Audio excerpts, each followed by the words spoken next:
Bom dia, cá estamos para mais um devocional, como temos falado nos últimos dias. Iremos continuar nesta sequência dos Salmos Alel, chamados os Alel egípcios. E há aqui um contraste agora. Se no Salmo 113 nós vimos como a diferença e o contraste que existe entre o Senhor nosso Deus e os príncipes e todas as limitações humanas. No 114 há aqui uma declaração que nós vimos ontem acerca dos grandes milagres, dos grandes sinais que Deus operou durante portanto, a peregrinação no deserto e como Deus os levou à terra prometida. E chegamos aqui ao 115 e há agora um contraste entre a glória do Senhor e a vaidade dos ídolos, os ídolos das nações, e uma exortação para confiarmos só em Deus. Salmo 115, quando eu era adolescente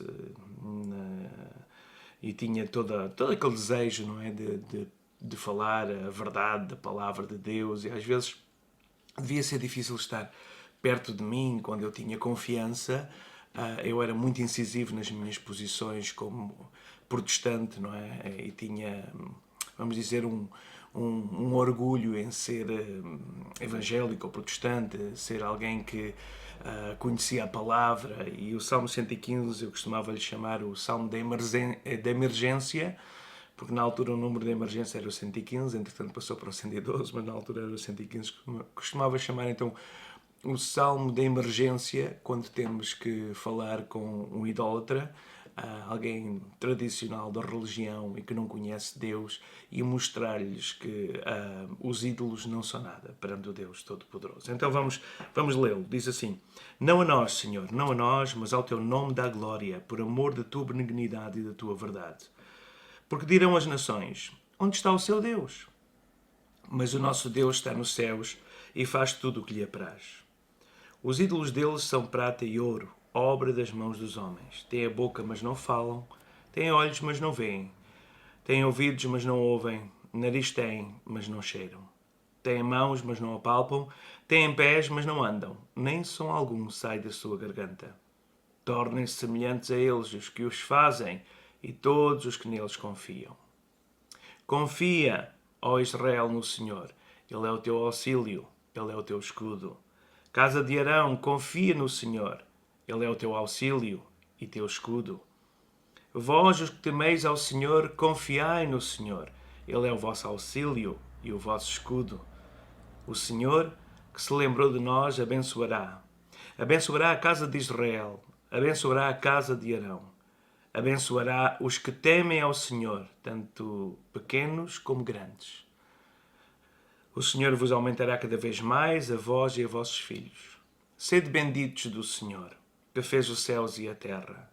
Os céus são os céus do Senhor, mas a terra deu-a Ele aos filhos dos homens. Os mortos não louvam ao Senhor, nem os que descem ao silêncio. Mas nós bendiremos ao Senhor. Desde agora e para sempre, louvai ao Senhor. Eu gosto muito deste salmo. É daqueles salmos que traz-me boas memórias, de boas discussões.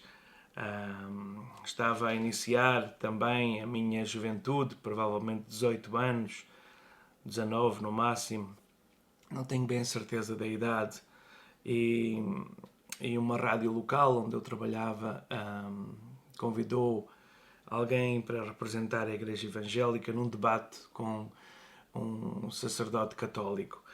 E eu fui à igreja. O meu pai acabou por deixar em mim essa responsabilidade, como eu era aquele que, apesar de ser bastante jovem, é incrível como havia um investimento na juventude na altura, e hoje precisamos de voltar a fazer isso, mas isso seria outra ideia. E então ele delegou-me essa responsabilidade. Eu fui para aquele debate, depois de orar, buscar o Senhor. E este era aquele salmo que eu trazia também, como é que eu ia dizer, que eu trazia pronto a disparar.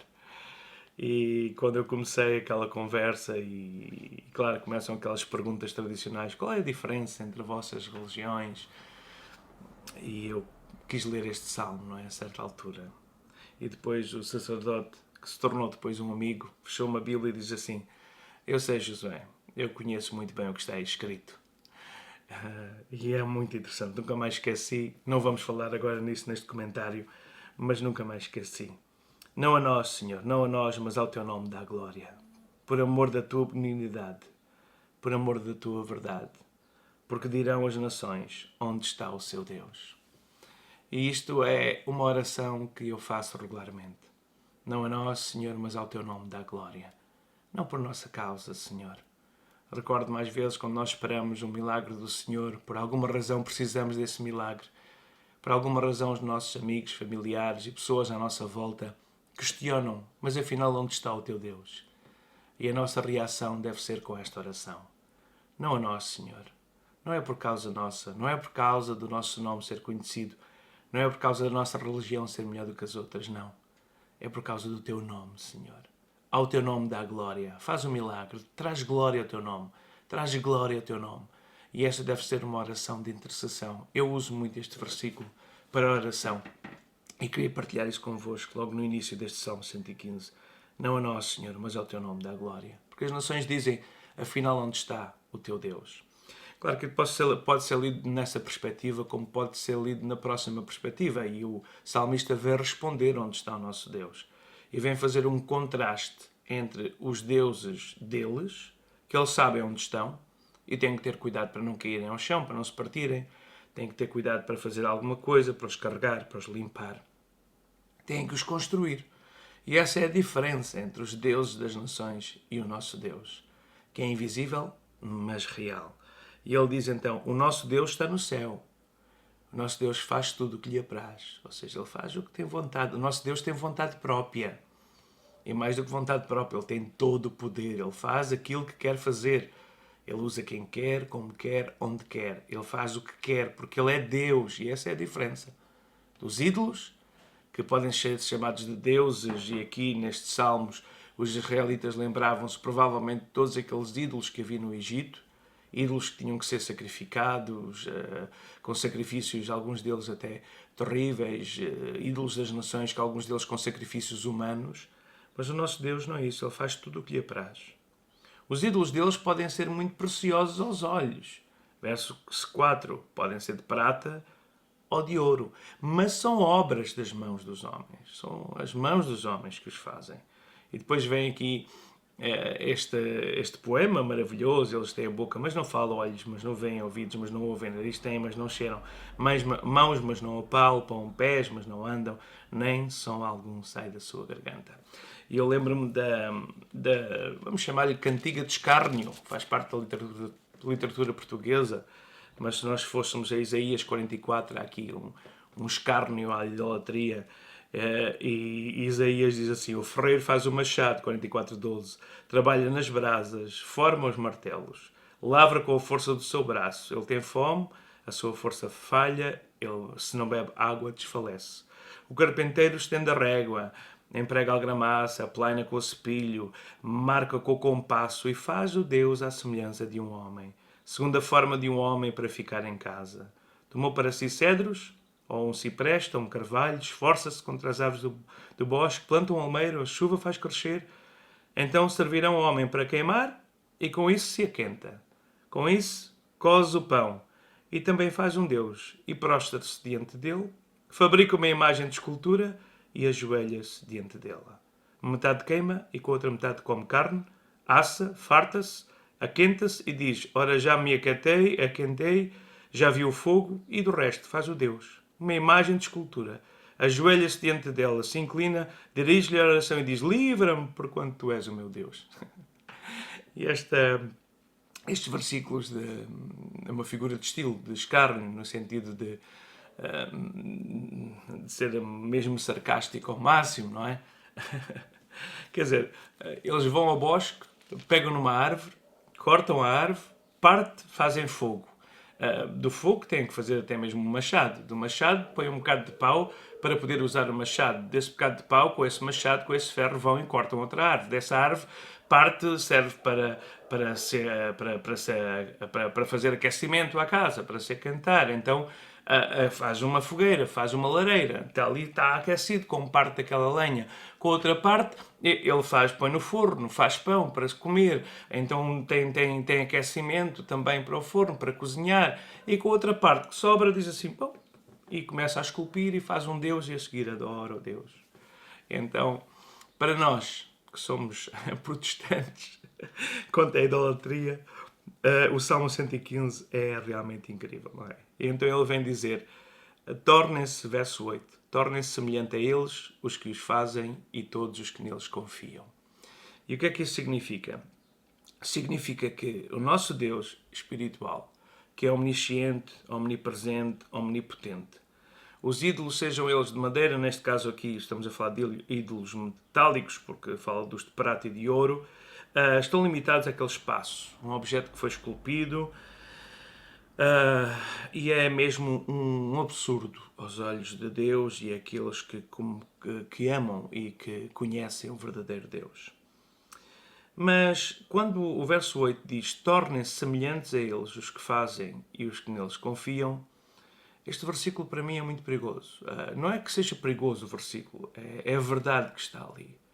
É as pessoas, por terem suas imagens de escultura, ficam de tal maneira dependentes de um objeto que se tornam cegos, como o objeto que tem olhos mas não vê. Tornam-se surdos, como o objeto, o ídolo que tem ouvidos mas não ouve. Há uns anos atrás, e tenho que cortar esta história e fazê-lo de uma versão muito pequena, eu dei boleia carona para os nossos irmãos do Brasil. Há um marido de uma irmã que era muito violento para com ela por causa da sua fé, e ele era um militar que estava a passar por algumas dificuldades de saúde e tinha ido ao hospital, e eu viajava da cidade para o nosso local de missão e disse, olha, é uma oportunidade, e parei para o convidar a entrar. Ele, não sei se me reconheceu, se não, provavelmente sim. E no caminho, a tentar meter conversa e tal, falámos sobre a situação da saúde dele, e a certa altura eu pergunto assim, então, e o senhor tem alguma fé? Bem sabia eu que ele era bastante contra Deus e tudo o que era Deus. E ele diz-me assim, eu só acredito na Nossa Senhora de Fátima. Eu digo, olha, interessante, muito interessante essa fé que o senhor tem. Você sabia que Fátima é supostamente uma aparição de Maria? Eu, não me interessa nada disso. Não, mas é importante você saber, não é? Fátima é o nome do local, supostamente uma aparição de Maria que é a mãe de Jesus. Eu tentar levá-lo a Jesus, não é? Ele disse, eu não quero saber nada disso. Eu digo assim, não, mas é importante você saber isso, não é? Aquela imagem é supostamente uma aparição de Maria, mãe de Jesus. E sabe o que é que a mãe de Jesus disse? E ele disse, eu não quero saber. Então, mas se você é devoto de Fátima, deve ter interesse do que é que ela disse. E está registado na Bíblia o que é que ela disse. Ela disse para fazermos tudo o que Jesus nos disser. E ele disse, homem, eu já lhe estou a dizer, eu não quero saber nem de Maria, nem de Jesus. Eu só quero saber da Senhora de Fátima. E isso mostra a espiritualidade, não é? A cegueira que existe em tantas pessoas, sendo boas pessoas, por causa dos ídolos, por causa de crianças, viram aquele ídolo. A certa altura os seus pais trouxeram o ídolo para dentro de casa, aquela imagem, e põem-lhes uma lamparina e fazem culto àquela imagem. E as crianças crescem a olhar para a imagem. Nem querem saber, nem sabem a história que está por trás. Às vezes os pais também não sabem. E porque a certa altura alguma coisa correu bem, ou por causa de medo, ou receio, ou por causa da pressão social, aquele ídolo tornou-se tudo. E eles tornaram-se cegos para não ver a verdade do Evangelho, surdos para não ver a verdade do Evangelho. E este é um perigo. E aqui diz, porque a raiz da palavra ídolo, a raiz significa alguma coisa sem valor, e no hebraico. E aqui, quando nós vamos buscar torna-se semelhante a eles, também as pessoas ficam sem valor. A sua valorização pessoal desaparece por causa da idolatria. Bom, então vem depois o contraste da segunda parte do Salmo, nós já vamos muito avançados no tempo. Confia, ó Israel, no Senhor, Ele é o teu auxílio, Ele é o teu escudo. Confia a casa de Arão, Ele é o teu auxílio, Ele é o teu escudo. E vós, os que temeis ao Senhor, somos nós. Ele é o teu auxílio, Ele é o teu escudo. Confiai no Senhor. Então, meus queridos, vamos confiar no Senhor, todo-poderoso, invisível, mas real. Ele é o nosso auxílio, Ele é o nosso escudo. O Senhor que se lembrou de nós abençoará. o Senhor abençoará. E esta é a nossa fé, a nossa confiança. O Senhor que se lembrou de nós abençoará a casa de Israel, a casa de Arão. Verso 13, vem para nós, abençoará todos os que temem ao Senhor, tanto pequenos como grandes, independentemente da riqueza, independentemente da sua raça, independentemente da sua cor, da sua etnia. Deus abençoará e a Bíblia sempre vem demonstrar esse plano. O plano de Deus é que todos o adorem e que sejam abençoados com a sua presença. Pois há aqui uma promessa de prosperidade no verso 14. O Senhor vos aumentará cada vez mais a vós, vossos filhos. Sede benditos do Senhor que fez os céus e a terra. Porque os céus são os céus do Senhor. A terra Ele deu-a aos filhos dos homens. Então sede benditos, que nós possamos ser benditos do Senhor. Como? Temei, vós que temeis ao Senhor. Não esqueça, o temor do Senhor é o princípio de sabedoria. Temer ao Senhor. Guardar, mesmo quando não o vemos. E até mesmo quando não o sentimos. Ele continua a ser Deus. Depois vem dizer, os mortos não louvam ao Senhor, nos que descem ao silêncio, no sentido de que eles já não estão no nosso meio, não podemos ver o seu louvor. Há outro salmo que fala sobre eles na eternidade a louvarem ao Senhor, aqueles que estão, claro, na altura, não sei, de Abraão, agora no paraíso. Mas para nós que estamos no céu, mas para nós, e isto é que nos interessa, verso 18, nós, e este é o remate final, mas nós bendiremos ao Senhor, desde agora e para sempre. Aleluia! Louvemos ao Senhor. Deus abençoe.